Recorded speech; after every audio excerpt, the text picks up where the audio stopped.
बच्चों, आज की हम इस क्लास में 3D ज्योमेट्री में यदि हमारे पास कोई दो रेखाएं हैं तो उन दोनों रेखाओं के मध्य का कोण ज्ञात करना सीखेंगे। मान लेते हैं कि हमारे पास एक रेखा है आर सदिश, जिसको मैं R1 से डिनोटेट कर रहा हूं, और उसका सदिश समीकरण है x1 ik प्लस x2 या y1 jk plus z1 kk plus lambda यहां से a1 ik plus b1 jk plus c1 kk। दूसरी हमारे पास हम रेखा लेते हैं और उस रेखा का समीकरण है यहां से x2 ik plus y2 jk plus z2 kk plus mu, ठीक है, यहां से a2 ik plus b2 jk plus c2 kk। यदि मेरे पास ये कोई दो रेखाएं हैं जिनको मैंने सदिश रूप में निरूपित किया है, यदि इन दोनों रेखाओं के मध्य यदि मुझे कोण देखना है, इन दोनों रेखाओं के मध्य, तो उस कोण को हम डिनोटेट करते हैं, रिप्रेजेंट करते हैं, वह है cos theta equal to a1 a2 plus b1 b2 plus c1 c2 upon की रूट a1 का स्क्वायर प्लस b1 का स्क्वायर प्लस c1 का स्क्वायर और रूट यहां से a2 का स्क्वायर प्लस b2 का स्क्वायर प्लस c2 का स्क्वायर।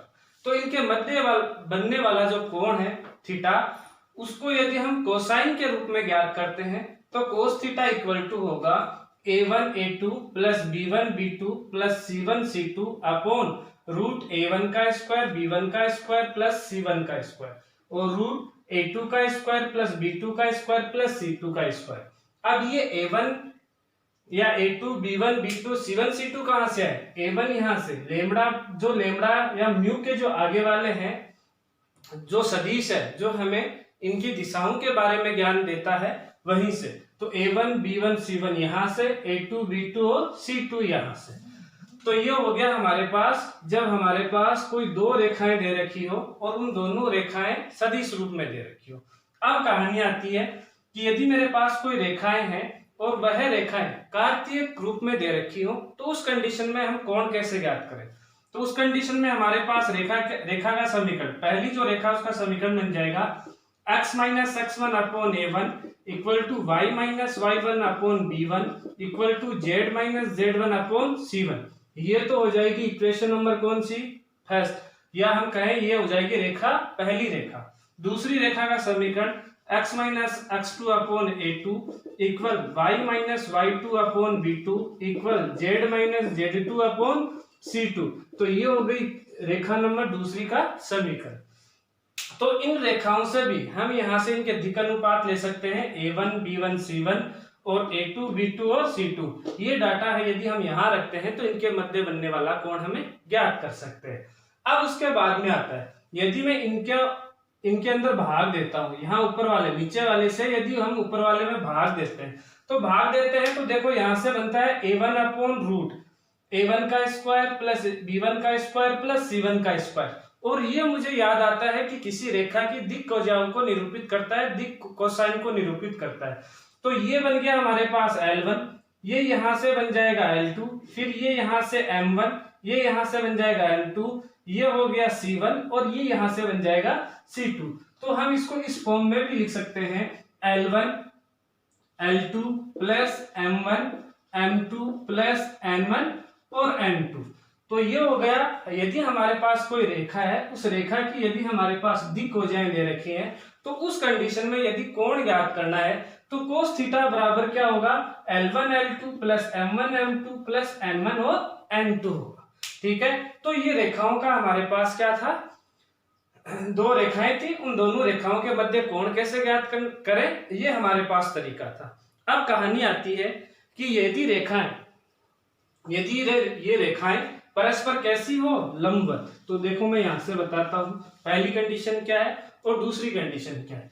पहली कंडीशन ये है, यदि रेखाएं परस्पर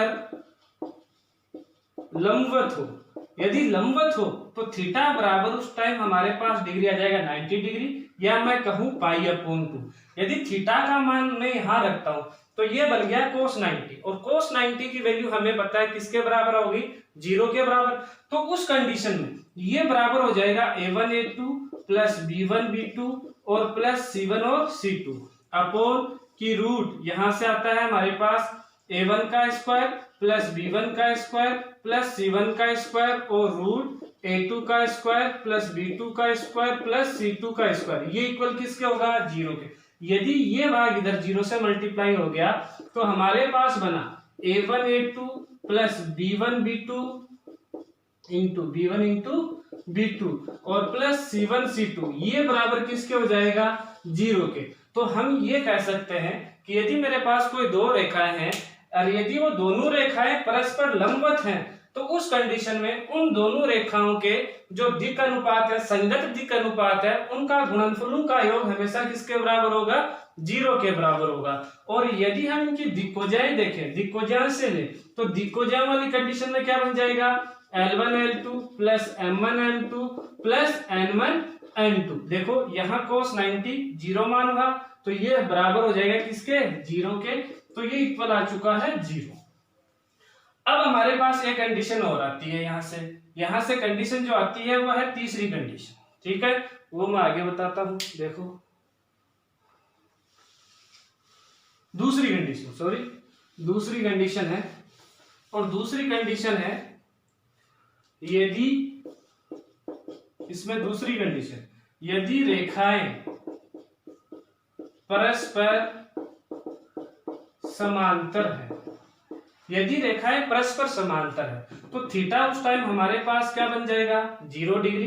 तो यहां यदि रेखाएं, ये दोनों रेखाएं परस्पर समांतर हैं तो उस कंडीशन में इन रेखाओं के जो दिक् अनुपात है, संगत दिक् अनुपात है, उनका जो अनुपात आना है वह है हमेशा क्या आएगा, समान। जैसे मैंने क्या कहा, उनका संगत जो दिक् अनुपात है उनका जो अनुपात है वह हमेशा क्या आएगा, इक्वल। मतलब a1 अपॉन a2 बराबर होगा b1 अपॉन b2 बराबर होगा c1 अपॉन c2। ये तो हो गई दिक् अनुपातों की बात। और यदि हम इनकी दिक्कोजाओं की बात करें तो उसमें भी हमारे पास इनकी जो दिक्कोजाएं हैं उन दिक्कोजाओं का जो अनुपात है, जो संगत दिक्कोजाएं हैं उनका जो अनुपात है वह हमेशा क्या आएगा, इक्वल। तो एक कंडीशन और बनेगी, L1 L2 इक्वल होगा M1 M2 बराबर इक्वल होगा N1 अपॉन N2। और ये कंडीशन बनती है हमारे पास जब रेखाएं कैसी हो, समांतर हो। तो हमारे पास आज पढ़ने के लिए एक पॉइंट था कि यदि हमारे पास कोई दो रेखा है तो उन दोनों रेखाओं के मध्य कोण कैसे ज्ञात करते हैं। यदि हमारे पास वह कोण 90 डिग्री का बनता है, या हम कहें कि रेखाएं परस्पर हो तब क्या हो, और यदि रेखाएं परस्पर समांतर हो तब क्या होता है। ठीक है, ये पढ़ चुके हैं। अब हम एक्सरसाइज हमारे पास 14.3 है, तो उसके जैसे एग्जाम्पल है वैसे ही उसके क्वेश्चन है, तो मैं क्वेश्चनों को हल कराने की कोशिश करता हूं। ठीक है, तो देखो बच्चों, पहला क्वेश्चन है हमारे पास, निम्नलिखित रेखा युग्मों के बीच का हमें क्या निकालना है, कोण ज्ञात करना है। तो पहला हमारे पास क्वेश्चन है, क्वेश्चन नंबर फर्स्ट, उसकी सॉल्यूशन की बात करते हैं। हमारे पास हम कहेंगे कि दिया गया है रेखा का समीकरण, पहली रेखा का समीकरण जिसको मैं R1 से रिप्रेजेंट कर दूं, और R1 सदिश बराबर हमारे पास यहां से दे रखा है 2i के माइनस 5j के और प्लस के, और प्लस दे रखा है लेमड़ा 3i के प्लस 2j के प्लस 6k के। दूसरी, ये तो हो गई फर्स्ट रेखा, इसको इक्वेशन नंबर 1 दे देते हैं, या हम कहेंगे कि ये रेखा नंबर फर्स्ट हो चुकी है। अब R2, ठीक है, R2 जो रेखा है उसके यदि मैं यहां से देखूं तो यहां से हमारे पास आता है रेखाओं के समीकरण से, रेखा का समीकरण है 7i के माइनस 6k के प्लस म्यू, और यहां से दे रखा है i के प्लस 2j के प्लस 2k के, ये दे रखा है, और ये हो गई इक्वेशन नंबर 2। अब देखिए, हम सबसे पहले इनके दिक् अनुपात देख लेते हैं। तो यहां से हम कहेंगे, इसलिए a1 बराबर हो गया 2, a1 बराबर हो गया 3, b1 बराबर हो चुका है 2 और c1 बराबर हो चुका है 6। दूसरी कंडीशन, A2 बराबर हो चुका है 1, B2 बराबर हो चुका है 2 और C2 बराबर हो चुका है 2। देखो A1 B1 C1 कहां से लिए? A1 B1 C1, A2 B2 और C2। तो हम कहेंगे कि चूंकि cos थीटा बराबर क्या होता है कि A1 A2 plus B1 B2 plus C1 और C2 अपॉन क्या हो जाएगा कि रूट A1 का स्क्वायर प्लस B1 का स्क्वायर प्लस C1 का स्क्वायर और रूट A2 का स्क्वायर प्लस B2 का स्क्वायर प्लस C2 का स्क्वायर। यहां से यदि cos थीटा यदि हम डाटा रखते हुए ज्ञात करते हैं तो 3 एकम 3 3 प्लस 2 इंटू 2 4 प्लस 6 इंटू 2 12 हो चुका है अपॉन यहां से हम इनका स्क्वायर करते हैं तो रूट आ गया यहां से 3 का स्क्वायर प्लस 2 का स्क्वायर प्लस 6 का स्क्वायर और रूट यहां से आ चुका है 1 का स्क्वायर प्लस 2 का स्क्वायर और प्लस 2 का स्क्वायर। यहां से यदि हम देखें तो cos थीटा इक्वल टू हमारे पास है, ऊपर वाले को ऐड करते हैं 12 4 16 3 क्या हो चुका है 19 और बट्टा नीचे वाला हमारे पास आ चुका है 36 4 40 9 49। तो यहाँ से तो आ गया 49 का रूट करते हैं तो 7 और यहाँ से आ चुका है 4 4 8 1 9 9 का रूट करेंगे तो यहाँ से आ चुका है 3। तो cos थीटा बराबर हमारे पास आ चुका है 19/21 और थीटा बराबर यहाँ से आ चुका है cos इनवर्स 19/21। तो उन दोनों रेखाओं के मध्य का कोण हमारे पास आ चुका है, कोण आया कि theta equal to cos inverse 19/21। Question खत्म। दूसरे क्वेश्चन की तरफ बढ़ते हैं। दूसरे क्वेश्चन में हमें इन रेखाओं के कार्तीक समीकरण दे रखे हैं, इन रेखाओं के कार्तीक समीकरण दे रखे हैं। तो कार्तीक समीकरणों से देखो हम हल करते हैं। तो हमारे पास है क्वेश्चन नंबर 2। पहली रेखा हम कहेंगे कि दिया गया है रेखाओं का समीकरण। तो यदि रेखाओं का समीकरण में पहली रेखा का समीकरण देखें तो रेखा का समीकरण लिख दो। रेखा का समीकरण पहली रेखा का समीकरण है x/2 equal to y upon यहां से दे रखा है 2 और इक्वल टू दे रखा है z/1। अब मुझे बताओ इस रेखा के दिक् अनुपात कौन है? 2 2 और कौन है 1। तो यहां से लिख दूंगा a1 equal to 2, b1 equal to 2 और c1 इक्वल टू क्या आ चुका है 2। और ये रेखा नंबर फर्स्ट थी तथा रेखा का समीकरण जो दूसरी रेखा का समीकरण है वह देखें। तो दूसरी रेखा का हमारे पास समीकरण है x-5/4 इक्वल है यहाँ से y-2/1 और वो इक्वल है यहाँ से हमारे पास z-3 हो चुका है हमारे पास यहाँ से ऐड। यहाँ से a2 देखें तो 4, b2 देखें तो 1 और c2 देखें तो 8, क्योंकि यही दिक् अनुपात है, दिक् अनुपातों को लिख दिया। अब हमें पता है, हम कहेंगे कि चूंकि cos थीटा बराबर क्या होता है a1 a2 plus b1 b2 plus c1 और क्या आएगा c2 और रूट क्या आ गया यहाँ से a1 का स्क्वायर b1 का स्क्वायर प्लस c1 का स्क्वायर और इनटू में रूट यहाँ से a2 का स्क्वायर b2 का स्क्वायर और c2 का स्क्वायर। डाटा यदि हम यहाँ रखते हैं तो cos थीटा इक्वल टू देखो जरा क्या आता है 2 4 दूनी कितने हो गए 8 प्लस यहाँ से 2 इंटू 1 2 और प्लस 2 इंटू 8 16 अपॉन रूट में देखें तो इनका स्क्वायर करते हैं और स्क्वायर करने पर हम पाते हैं कि 2 का स्क्वायर प्लस 2 का स्क्वायर प्लस 1 का स्क्वायर। सॉरी यहाँ 1 है, c1 1 है तो ये 8 ही रहेगा, ठीक है। और यहां से यदि हम देखें तो यहां से आता है कि रूट 1 है, ठीक है। 4 का स्क्वायर प्लस 1 का स्क्वायर प्लस 8 का स्क्वायर। तो यहां से हमारे पास cos थीटा इक्वल टू देखो क्या है cos थीटा इक्वल टू आया यहाँ से 8 8 16 2 18 और बटे 4 8 3 यहाँ से आ चुका है और 64 और यहाँ से आ गया 16 64 16 हो गया 80 80 रे 81 का रूट करते हैं तो 9 में इसका भाग दिया 2। तो cos थीटा इक्वल टू यहाँ से आ गया कि 2/3 और थीटा इक्वल टू देखें तो cos इनवर्स आ चुका है 2/3। तो इस प्रकार से हमारे पास दो रेखाओं के मध्य का कोण आ चुका है। अगला है कि दर्शाइए कि बिंदुओं दे रखे, पहले दो बिंदु से होकर जाने वाली रेखा और रेखा दूसरी है हमारे पास दो बिंदु और दे रखे उनसे जाने वाली रेखा परस्पर क्या है लंब है। हमें प्रूफ करना है कि दो बिंदुओं से जाने वाली रेखा और फिर हमारे पास दो बिंदु और दे रखे उनसे जाने वाली रेखा, ये जो दो रेखाएं बनी ये दोनों परस्पर क्या है लंबवत। लंबवत कैसे प्रूफ कर देंगे कि इनके मध्य का कोण यदि हमारे पास 90 डिग्री आता है और 90 डिग्री आता है तो उस कंडीशन में क्या होता है कि इनके दिक्यानुपातों का गुणनफल हमेशा इनके संगत दिक्यानुपातों का जो गुणनफलों का योग है वो किसके बराबर आता है, 0 के। तो मैं यहाँ से डायरेक्ट इस क्वेश्चन को हल करने की कोशिश करूंगा। मैं कहूंगा कि बिंदु यहां से हमारे पास है A1 1, फिर है हमारे पास -1, फिर 2, और दूसरा है यहाँ से दूसरा जो बिंदु है वह है 3 4 -2।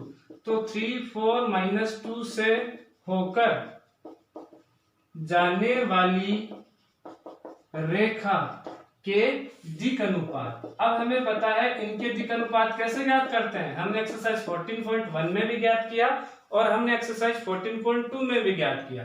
कैसे ज्ञात किया था, हमने इन दोनों बिंदुओं का डिफरेंस किया था। दोनों बिंदुओं के जो हमारे पास पॉइंट है उनका डिफरेंस किया था। तो यहां से डिफरेंस करते हैं 3 -1 क्या है, यहाँ से 2, और B2 बराबर देखें तो 4 -+1 आ गया 5, और C2 B1 सॉरी, और ये है C1 -2 ये हो चुका है -4। अब हम तथा दूसरी जो दो बिंदु और हैं उनसे जाने वाली रेखा का यदि हम दिक् अनुपात निकालें तो वो देखो क्या आएगा। पहले तो बिंदु देखते हैं तो 0 3 और 2 दे रखा है, और दूसरे बिंदु के निर्देशांक है वो है हमारे पास यहाँ से 3 5 और 6 से होकर जाने वाली रेखा, यहां भी वाली रेखा के दिक् अनुपात। यदि हम इसके भी दिक् अनुपात देखें तो इसके दिक् अनुपात क्या आएगा, यहाँ से A2 बराबर आ जाएगा 3 - 0 = 3, और B2 बराबर आएगा 5 - 3 = 2, और C2 बराबर आ जाएगा 6 - 2 = 4। हम कहेंगे इसलिए A1 A2 + B1 B2 + C1 C2 ये ज्ञात करते हैं। यदि ये 0 के बराबर आता है तो उसका मतलब होगा कि ये दोनों रेखाएं परस्पर कैसी हैं, लंबवत। देखो जरा यहाँ से क्या आता है, तो 2 × 3 + 5 × 2 -4 × 4, यहाँ से इनको कैलकुलेट करते हैं 6 + 10 - 16, और ये किसके बराबर आया, 0 के। तो हम कहेंगे कि इन बिंदुओं से गुजरने वाली रेखा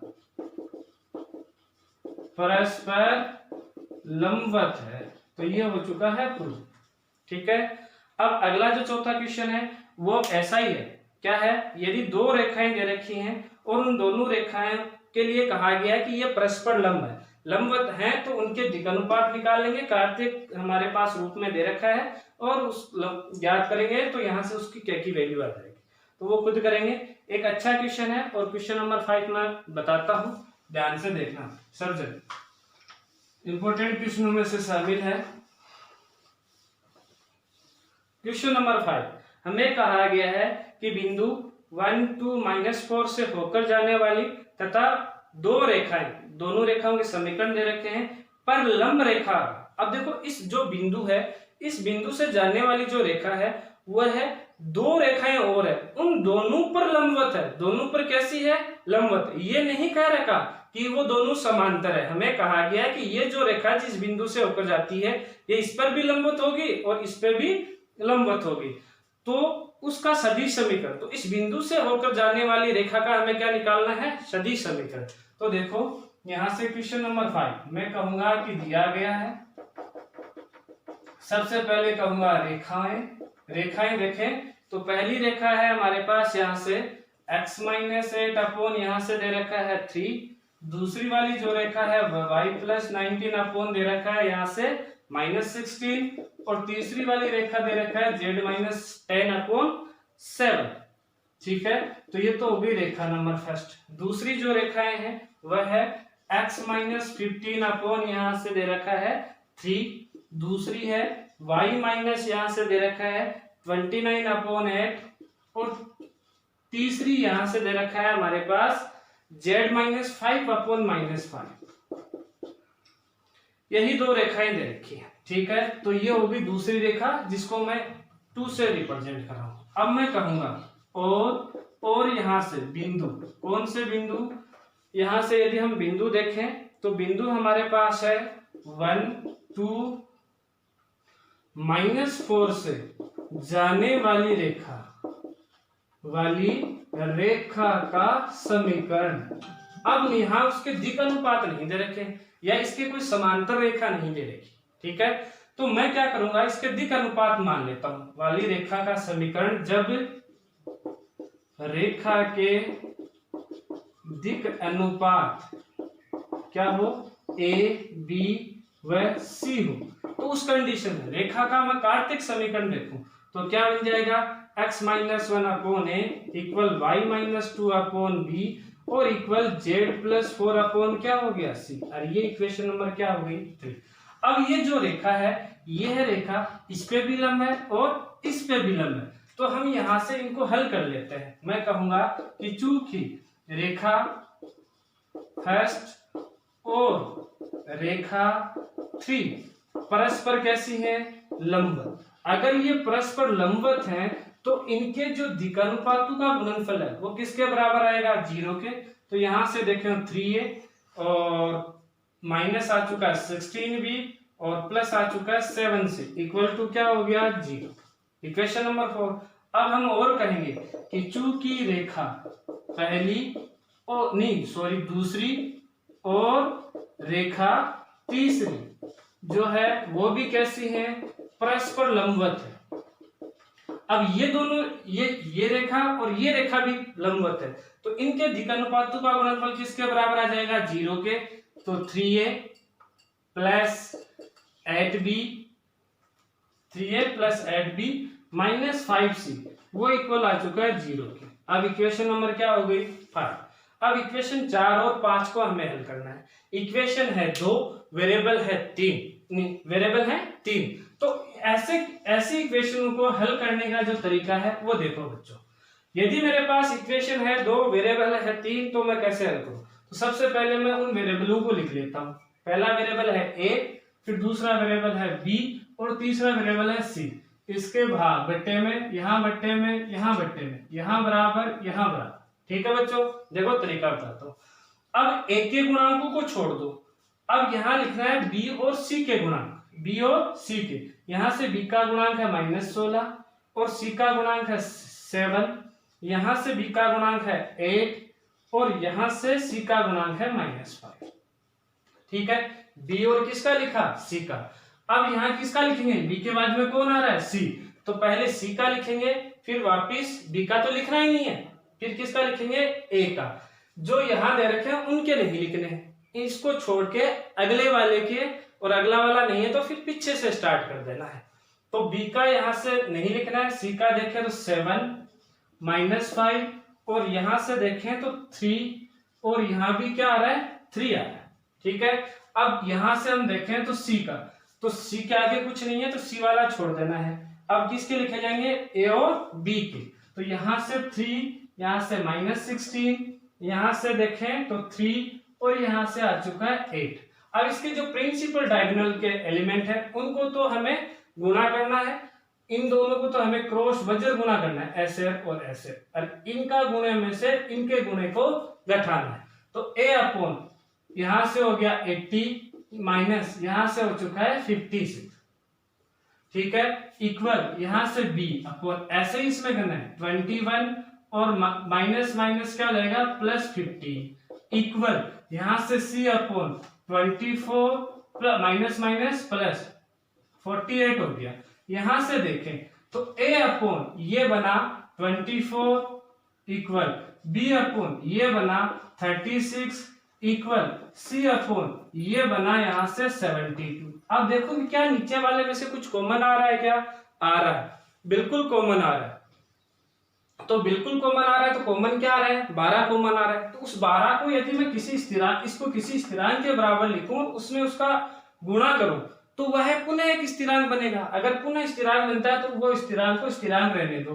तो यहां से कॉमन ले लेते हैं, तो a अपॉन यहाँ आया 2, b अपॉन यहाँ आया 3 और c अपॉन यहाँ आया 6। तो मैं कहूंगा कि इसलिए a बराबर वैल्यू क्या हुई 2, b बराबर वैल्यू क्या हुई 3 और c बराबर वैल्यू क्या हो चुकी है 6। और ये मान कहाँ रखते हैं, इक्वेशन 3 में, तभी इस बिंदु से होकर जाने वाली रेखा का हमारे पास क्या आएगा, समीकरण। इसलिए हम कहेंगे कि बिंदु, कौन सा बिंदु, 1 2 -4 से होकर जाने वाली रेखा का समीकरण। बोलो बच्चों क्या आ जाएगा? एबीसी का मान रख देते हैं तो x - 1/2 equal y - 2/3 equal z + 4 क्या आ जाएगा? 6। और ये हो गया आंसर। और इसी के साथ हमारे पास आज के जो क्वेश्चन है वो क्या हुए? खत्म है। अगला जो छठा क्वेश्चन दे रखा है वह है 14.2 जो हमारे पास एक्सरसाइज है उसी का है बच्चों। ठीक है, तो वो खुद हल कर सकते हैं। धन्यवाद। यदि आपको मेरी क्लास पसंद आती है तो आप बिल्कुल मेरे YouTube चैनल को सब्सक्राइब कीजिए। धन्यवाद।